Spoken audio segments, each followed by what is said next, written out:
Guys welcome back. Last video में हम insert document जो मेथड्स थे वो डिस्कस कर रहे थे। तो ये ऑलमोस्ट हमने कंप्लीट कर लिया और एक रेफरेंस डॉक्यूमेंट और एक इंसर्ट करके देखते हैं। देन उसके बाद में हम ऑर्डर्ड एंड राइट कंसर्न या ऑप्शन पैरामीटर्स डिस्कस करते हैं। तो हमने लास्ट वीडियो में ये लास्ट डॉक्यूमेंट इंसर्ट किया था और इस डॉक्यूमेंट में हमने डिस्कस किया था कि अगर कोई डॉक्यूमेंट है तो उसके फील्ड के साथ में क्या क्या पॉसिबल वैल्यूज़ हो सकती है, तो वो हमने इसे देखा था। और इनके डेटा टाइप्स हम डिटेल में डिस्कस करेंगे आगे की वीडियोस में कि कौन कौन सी डेटा टाइप से सपोर्ट करता है मोंगोडीबी। तो फिलहाल इस वीडियो में हम रेफरेंस डॉक्यूमेंट एक इंसर्ट करके देखते हैं। तो रेफरेंस डॉक्यूमेंट के अंदर हमारे पास मल्टीपल कलेक्शंस होते हैं। तो फॉर एग्जांपल मैं एक पेरेंट चाइल्ड कलेक्शन जो कि एक डीपीटी टेबल एक as a parent collection consider कर रहा हूँ, और एक ईएमपी टेबल और ईएमपी कलेक्शन एक चाइल्ड कलेक्शन कंसीडर कर रहा हूँ। तो कैसे इंसर्ट करेंगे उसके लिए सबसे पहले मैं पेरेंट कलेक्शन इंसर्ट करूँगा। dbt डॉट इंसर्ट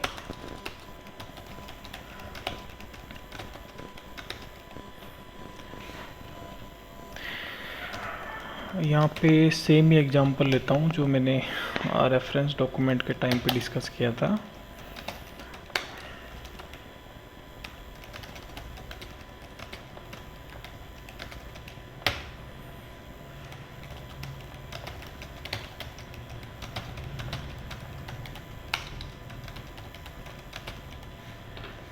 ओके, तो ये डॉक्यूमेंट ये कलेक्शन रहेगा एक पेरेंट कलेक्शन। तो इस पेरेंट कलेक्शन का रेफरेंस मैं दूसरे कलेक्शन जो ईएमपी कलेक्शन क्रिएट करूँगा उसमें रेफरेंस लूँगा इसका। तो EMP table EMP collection, then इसका आईडी फॉर एग्जांपल मैं 100 दे रहा हूँ। यहाँ पे ईएमपी नेम आ जाएगा रमेश। देन फॉर एग्जांपल मैं यहाँ पे डीपीटी आईडी, तो अभी डीपीटी आईडी में यहाँ पे हम या तो डायरेक्टली डिपार्टमेंट आईडी दे सकते हैं। जो यहाँ पे आईडी है डिपार्टमेंट की, एक तरह से मैं अंडरस्कोर आईडी को डिपार्टमेंट आईडी कंसिडर कर रहा हूँ। तो ये इसका रेफरेंस मैं डायरेक्टली यहाँ पे दे सकता हूँ। तो एक मैनुअल रेफरेंसिंग हो जाएगा। तो ये इजी है, ओनली इतना ही रहेगा। बट जब हम इन पे क्वेरी फायर करेंगे उस केस में हमें थोड़ा देखना पड़ेगा कि जॉइन कैसे लगाते हैं दोनों टेबल का। बट ये इसका इंसर्ट बहुत इजी है मैनुअल का। एंड हम इसमें देखते हैं यहाँ पे अभी फ़िलहाल डीबी रेफ का। तो डीबी रेफ के लिए हम यहाँ पे एक ऐसे एज ए डॉक्यूमेंट हम रेफरेंस देते हैं। तो उसमें जैसे हमने डिस्कस किया था 3 वैल्यूज़ होती है। एक तो होता है रेफरेंस कि कौन से डॉक्यूमेंट का यहाँ पे रेफरेंस लेना है फील्ड के लिए, डीपीटी। एंड सेकंड है कि उसमें से वो आईडी कौन सी है। तो मैंने दिया 1 कि ये जो एम्प्लॉय है 100, ये एम्प्लॉय इस डिपार्टमेंट कलेक्शन के कौन से डॉक्यूमेंट से लिंक करेगा। तो मैंने यहाँ पे 1 दिया है कि फर्स्ट वाला जो डॉक्यूमेंट है उससे लिंक करेगा। या फिर हम बोल सकते हैं कि ये जो एम्प्लॉय है कौन से डिपार्टमेंट में जॉब करता है। तो यहाँ पे सपोज़ ये आईटी में है, तो यहाँ पे मैं उस आईटी की पर्टिकुलर आईडी यहाँ पे इंसर्ट करूँगा। लास्ट है DB, then DB for example same लेता हूँ मैं या। तो मेरे पास दोनों कलेक्शन रेडी हैं और अब मैं इंसर्ट करता हूँ।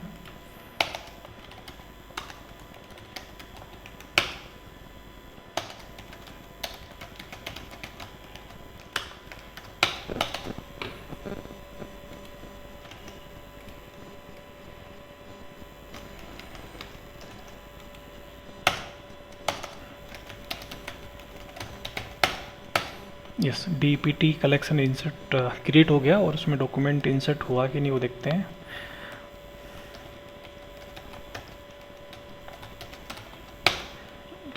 यस, अभी हम ईएमपी कलेक्शन क्रिएट करते हैं। यस, ईएमपी कलेक्शन भी क्रिएट हो गया।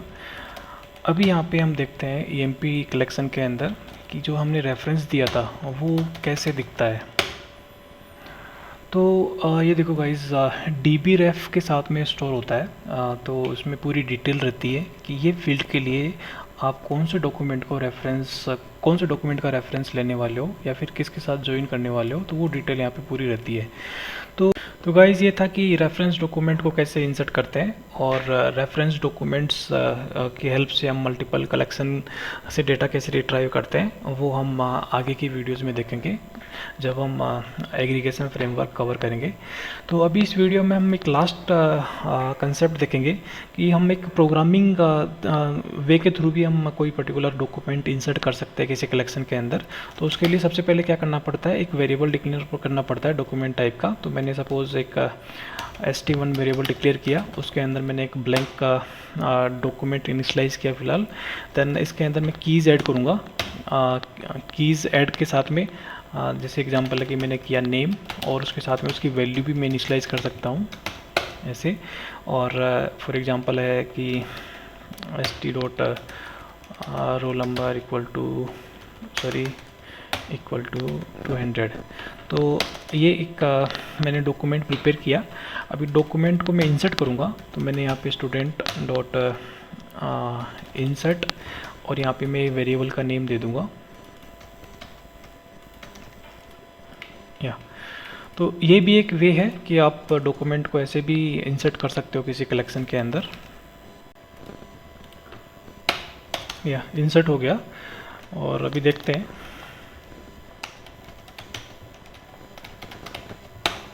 यस, लास्ट में रिकॉर्ड इंसर्ट हो गया। तो एक ये भी वे रहता है कि हम कैसे डॉक्यूमेंट को इंसर्ट कर सकते हैं। ओके, अभी नेक्स्ट करते हैं कि जो ऑप्शन पैरामीटर्स होते हैं, ऑर्डर्ड एंड राइट कंसर्न, तो इसका क्या यूज़ है तो वो देखते हैं।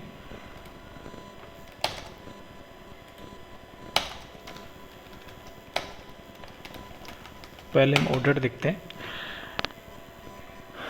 ओके, तो एक मल्टीपल रिकॉर्ड में एक ही स्टेटमेंट में इंसर्ट करवाता हूँ। फॉर एग्जांपल मेरे पास में एक टेबल है एम्प्लॉई करके, कलेक्शन है एम्प्लॉई, उसमें मैं मल्टीपल डॉक्यूमेंट इंसर्ट करता हूँ। तो मल्टीपल डॉक्यूमेंट्स यहाँ पे एरे में देना पड़ता है, और फॉर एग्जांपल मैं 3 डॉक्यूमेंट इंसर्ट करूँगा, और मैंने यहाँ पे अंडरस्कोर आईडी दिया फॉर एग्जांपल 100, देन नेम दिया फॉर एग्जांपल A। सेम इसको अगर मैं कॉपी पेस्ट करता हूँ, ओके, सेकंड नेम है B एंड थर्ड है C। ओके, तो यहाँ पे गाइज मैं क्या करता हूँ, जैसे अंडरस्कोर आईडी यहाँ पे 2 डॉक्यूमेंट के लिए सेम रखता हूँ और एक डॉक्यूमेंट के लिए मैं डिफरेंट देता हूँ। तो गाइज जैसे हमें पता है कि अंडरस्कोर आईडी की प्रॉपर्टी ये रहती है कि ऑलवेज हमें हर डॉक्यूमेंट के लिए यूनिक वैल्यू देनी पड़ती है, हमें देना चाहिए। तो अगर अंडरस्कोर आईडी आप अगर खुद मैनुअली इंसर्ट कर रहे हो, मैनुअली मेंशन कर रहे हो, देन आपको यूनिक वैल्यू देनी चाहिए। और अगर आप अंडरस्कोर आईडी फील्ड नहीं दे रहे हो तो MongoDB वो खुद से यूनिक वैल्यू ही जनरेट करता है। तो गाइज़ यहाँ पे क्या रहेगा, मैं क्या एक्सप्लेन करने जा रहा हूँ कि अगर अपने मल्टीपल डॉक्यूमेंट आपने इंसर्ट किया, और जैसे मेरे इस केस में यहाँ पे 3 डॉक्यूमेंट है, और मैं 3 डॉक्यूमेंट जब इंसर्ट करने जा रहा हूँ, तो यहाँ पे क्या रहेगा कि ये रिकॉर्ड फेल होगा। तो ये रिकॉर्ड फेल इसलिए होगा क्योंकि जैसे ही मेरा पहला रिकॉर्ड इंसर्ट होगा अंडरस्कोर आईडी 100, तो ये अंडरस्कोर आईडी अगेन 100 रहेगा, तो ये डुप्लीकेट अंडरस्कोर आईडी है, इस वजह से ये डॉक्यूमेंट मेरा इंसर्ट नहीं हो पाएगा। तो डिफ़ॉल्ट नेचर जो MongoDB का क्या रहता है कि अगर आप मल्टीपल डॉक्यूमेंट इंसर्ट कर रहे हो और जिस डॉक्यूमेंट में एरर आ गई, तो वहाँ से वो टर्मिनेट हो जाता है आपका इंसर्ट स्टेटमेंट, और उसके आगे के डॉक्यूमेंट्स इंसर्ट नहीं होते हैं। बट इसके पहले के जो डॉक्यूमेंट है वो इंसर्ट हो जाते हैं। तो इस केस में क्या रहता है कि जो एटोमिसिटी रहती है वो डॉक्यूमेंट लेवल पे होती है, कि अगर आपका पर्टिकुलर कोई डॉक्यूमेंट है, अगर इंसर्ट होगा तो पूरा होगा, अदरवाइज एरर आएगी तो पूरा रोल बैक हो जाएगा। तो डॉक्यूमेंट लेवल पे यहाँ पे एटोमिसिटी रहती है। और स्टेटमेंट लेवल पे अगर आपको करना है तो यहाँ पे ट्रांजेक्शन्स एक सेपरेट एक वो रहता है। तो उसकी हेल्प से हम क्या कर सकते हैं कि कंप्लीट स्टेटमेंट के अंदर जितने भी डॉक्यूमेंट है, अगर इंसर्ट हो तो सारे डॉक्यूमेंट इंसर्ट हो, अदरवाइज़ अगर एक भी फेल होता है तो सारे रोल बैक हो। तो वो हम अचीव करेंगे जब हम ट्रांजेक्शन से एक लास्ट में एक टॉपिक है वो कवर करेंगे, तब उस केस में ये कवर करेंगे। तो फिलहाल जो डिफ़ॉल्ट नेचर है वो देखते हैं। तो अभी मैं इंसर्ट करता हूँ।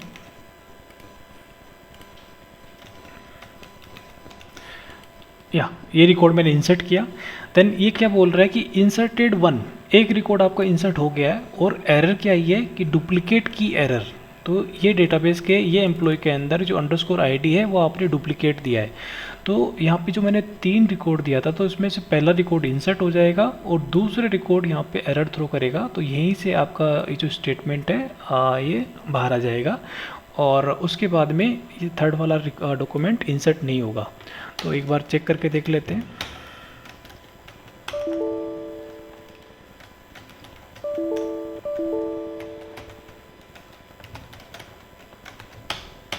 ओके, ये देखो ओनली एक डॉक्यूमेंट मेरा इंसर्ट हुआ है और बाकी 2 डॉक्यूमेंट मेरे इंसर्ट नहीं हुए हैं। तो गाइज़ यहाँ पे क्या रहता है कि हम एक ऑर्डर्ड ऑप्शन दे सकते हैं। तो ऑर्डर्ड ऑप्शन में क्या रहता है कि अगर किसी भी डॉक्यूमेंट में एरर आती है तो उसको छोड़ दो और बाकी के जो डॉक्यूमेंट है वो इंसर्ट कर दो। तो अपने इस केस में क्या होना चाहिए था कि ये पहला डॉक्यूमेंट इंसर्ट हो जाए और ये तीसरा डॉक्यूमेंट इंसर्ट हो जाए और ये सेकंड वाला जो आईडी को डुप्लीकेट है तो ये एरर के साथ मार्क हो जाए।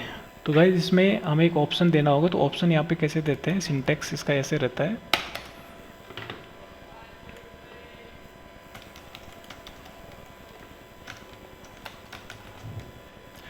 तो पहले तो डॉक्यूमेंट्स जो अगर मल्टीपल डॉक्यूमेंट्स है तो आपको यहाँ पे कलेक्शन में एरे में लेना है।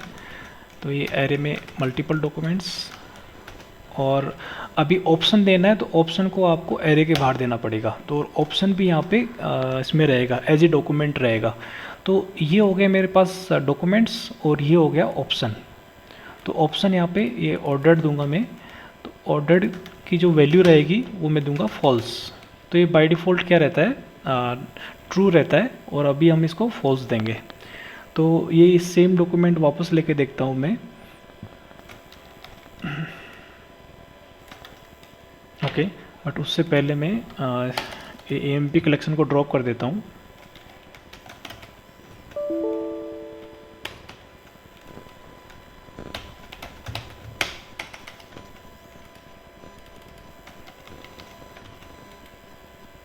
यस, तो गाइज यहाँ पे डिफरेंस देखो, इंसर्टेड 2 रिकॉर्ड इंसर्ट हो गए और एक का एरर्ड आउट हुआ है और वो एरर्ड आउट यहाँ पे डिटेल है इसकी ये वाली कि ये सेकंड रिकॉर्ड एरर्ड आउट हुआ है और बाकी आपके 2 रिकॉर्ड्स इंसर्ट हो गए। एक बार टेबल में चेक कर लेते हैं। या तो name A and C insert हो गया, नेम B वाला एरर्ड आउट हुआ है।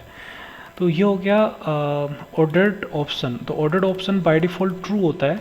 तो आप अगर ट्रू के यहाँ पे ट्रू के साथ में भी अगर ये रिकॉर्ड इंसर्ट करोगे तो सेम वही एरर आती है और यहीं से वो स्टेटमेंट बाहर आ जाता है और उसके बाद वाले डॉक्यूमेंट्स इंसर्ट नहीं होते हैं। तो वाइज ये हो गया एक तरह से कि एटोमिसिटी होती है उसको अगर आपको मेंटेन रखना है तो वो 2 तरीके से आप कर सकते हो। तो यहाँ पे एक तो होता है डॉक्यूमेंट लेवल पे होता है और एक होता है ट्रांजैक्शन लेवल पे। तो ट्रांजैक्शन लेवल मींस लाइक आपका एक कंप्लीट स्टेटमेंट एक ट्रांजैक्शन होगा। तो वो इसका यहाँ पे डिफरेंट तरीके से करते हैं और बाय डिफ़ॉल्ट जो ये होता है वो डॉक्यूमेंट लेवल पे होता है, वो हमने देखा है यहाँ पे। तो ये था ऑर्डर्ड। अभी नेक्स्ट करते हैं राइट कंसर्न।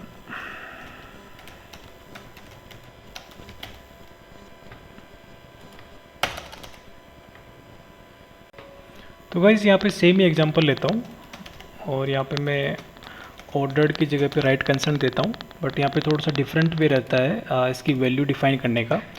तो यहाँ पे इसकी वैल्यू भी मैं एक अनदर सब डॉक्यूमेंट में दे रहा हूँ। तो सब डॉक्यूमेंट में यहाँ पे ऑप्शन होता है field W then colon 0 1 2 3 at least 3 तक जाता है, उसके बाद में और भी आगे ऑप्शन हो सकता है, तो वो अभी देखेंगे। बट फिलहाल मैं दे रहा हूँ W0। W0 का मतलब यहाँ पे ये रहता है कि जब आप ये रिकॉर्ड इंसर्ट करोगे तो उस केस में आपके पास में एक एक्नॉलेजमेंट आता है। तो एक्नॉलेजमेंट बाय डिफ़ॉल्ट वो आपको दिखता है, बट आपको एक्नॉलेजमेंट नहीं चाहिए। तो इस केस में क्या रहेगा कि आप W0 करोगे यहाँ पे, तो इस केस में वो एक्नॉलेजमेंट नहीं देगा। तो अभी मैं पहले इसको ड्रॉप कर देता हूँ, एम्प्लॉय कलेक्शन को, और इसको मैं या तो आप अगर यहाँ पे देखोगे तो मेरे पास में ये यस इंसर्ट हो गया। कहाँ पे एरर है?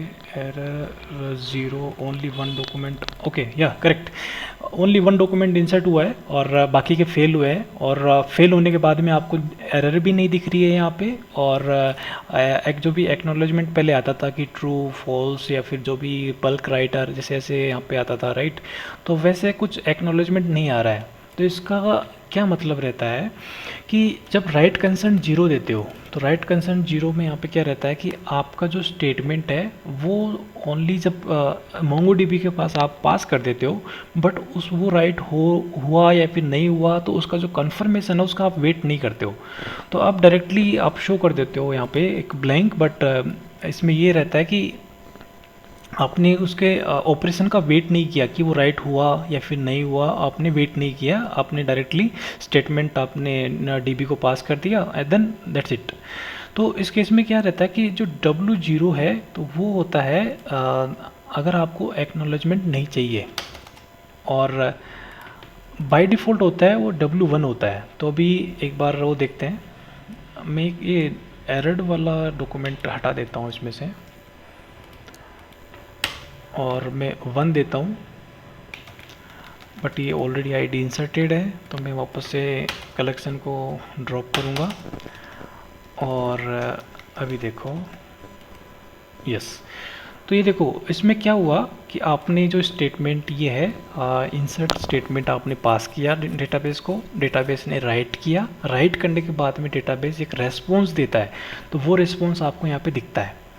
बट अगर आपने 0 किया तो वो क्या करता है, सिर्फ स्टेटमेंट को पास कर देता है डेटाबेस को और उसके रेस्पॉन्स का वेट नहीं करता है। तो इससे क्या रहता है कि आपका जो क्लाइंट है, अभी क्लाइंट मेरे पास ये मोंगो शेल से मैं मोंगो डीबी से कनेक्ट कर रहा हूँ, तो ये शेल यहाँ पे डायरेक्टली आपको एक नेक्स्ट प्रॉम्प्ट दिखा देता है और वहाँ पे रेस्पॉन्स का वो वेट नहीं करता है। तो ये 0 आप इस केस में कर सकते हो कि आपके पास में बहुत ज़्यादा बल्क इंसर्ट, आप मिलियंस ऑफ डॉक्यूमेंट आप अगर इंसर्ट कर रहे हो और जब वो इंसर्ट ऑब्जर्वेशन जो है कि टाइम ले रहा है डेटाबेस में, तो उस केस में आपको वेट नहीं करने का है, आपको बस ओनली इंसर्ट स्टेटमेंट है वो पास करना है डेटाबेस को, और वो डेटाबेस ऑपरेशन करते रहेगा और आप डायरेक्टली उस प्रॉम्प्ट में बाहर आ जाओगे कुछ नेक्स्ट एक्टिविटी के लिए। तो इस केस में आप क्या करोगे कि मोंगो डीबी के रेस्पॉन्स का वेट नहीं कर रहे हो, उसका मतलब ये रहता है W0 का मतलब। तो यहाँ पे W के ऑप्शंस रहते हैं, जैसे मैंने पहले दिया था W0। तो W0 का मतलब होता है कि आप एक्नॉलेजमेंट का वेट नहीं करोगे, और एक होता है W1। W1 का मतलब यहाँ पे होता है आप एक्नॉलेजमेंट का वेट कर रहे हो, राइट। एक होता है W2, एक होता है W3। तो ये कब होते हैं, जब भी आपके पास में एक जो डेटाबेस है, वो डेटाबेस जैसे एक मल्टीपल आपके पास में रिप्लिका सेट्स है। फॉर एग्जांपल अगर प्रोडक्शन पे आप देखोगे तो कभी भी एक डेटाबेस सर्वर नहीं होता है, आपको सेम डेटा की कॉपी मल्टीपल सर्वर्स में रखना पड़ता है, तो उसको बोलते हैं रिप्लिका सेट। तो आपके पास रिप्लिका सेट हो सकता है 3 सर्वर का है, 4 का है, 5 का है, ऐसे हो सकता है। तो फिलहाल में अगर 3 सर्वर का एक मेरे पास में एक डेटाबेस सर्वर का रिप्लिका सेट है, तो उसमें से एक प्राइमरी रहेगा और बाकी के 2 सेकेंडरी रहेंगे। तो जब भी राइट ऑपरेशन होता है, वो राइट ऑपरेशन डायरेक्टली प्राइमरी में जाता है, प्राइमरी सर्वर में। तो प्राइमरी सर्वर में जब जाता है तो वो एक्नॉलेजमेंट आप W1 करते हो, तो वहाँ पे प्राइमरी सर्वर जब उसका रेस्पॉन्स रिटर्न करता है तो वो W1 के थ्रू आपको वो दिखता है। अगर W1 सेट है, इसका मतलब है प्राइमरी सर्वर जब भी अपना राइट ऑपरेशन कंप्लीट करेगा तो आपको रेस्पॉन्स देगा, और रेस्पॉन्स आपको क्लाइंट स्क्रीन पे दिखेगा जहाँ से आपने वो पर्टिकुलर स्टेटमेंट एग्जीक्यूट किया है। तो W2 का मतलब क्या रहता है? इसका मतलब है कि राइट ऑपरेशन है वो प्राइमरी सर्वर में राइट होने के बाद में रिप्लिका सेट 1 में जब राइट होता है, वो कंप्लीट होने के बाद में आपको एक रेस्पॉन्स मिलता है कि अभी राइट ऑपरेशन कंप्लीट हुआ है। और W3 का मतलब रहता है कि जो राइट ऑपरेशन है प्राइमरी सर्वर में राइट होने के बाद में, देन उसके बाद में रिप्लिका सेट 1 में राइट होने के बाद में, एंड जब लास्ट में रिप्लिका सेट 2 में भी जब कंप्लीट हो जाता है देन उसके बाद में एक रेस्पॉन्स आता है। इसका मतलब है अगर आपके पास में सेटअप रिप्लिका सेटअप 3 सर्वर्स का है तो तीनों सर्वर में राइट होने के बाद में जब रेस्पॉन्स आएगा तो वो आपका यहाँ पे W3 की सेटिंग के थ्रू आएगा। तो इसमें इतना ही है, और हमने ऑर्डर्ड एंड राइट कंसर्न यहाँ तक कंप्लीट कर लिया। एंड नेक्स्ट वीडियो में हम देखते हैं कि जब डॉक्यूमेंट को इंसर्ट हम फाइल के थ्रू हम कैसे कर सकते हैं। So that's all, thank you.